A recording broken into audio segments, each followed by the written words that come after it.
Hello everyone! Today we are bringing you a very quick vlog starring cute goats. Yes, very cute goats at the Todd Goat Farm in Garland, Texas.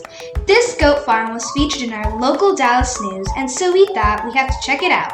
The minute we came close to the goats, just came running to us. It was such a fun experience, feeding and petting them. To give you some history, the farm was started by ML and Laura Todd, who purchased a goat from their plot of land in 1980 for their granddaughter, April.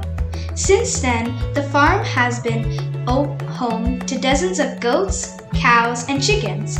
The farm's official name is Dove Glen Goat Farm, but was nicknamed after the Todd family.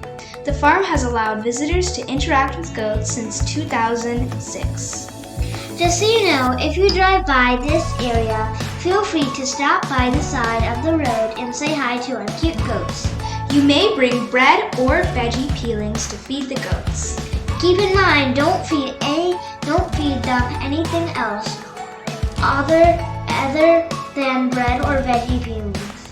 You will see that these goats are the most friendly animals you will ever see. They will love you. Please enjoy this vlog and check out the links in the description below. Until next time, have an offbeat journey with us. Bye!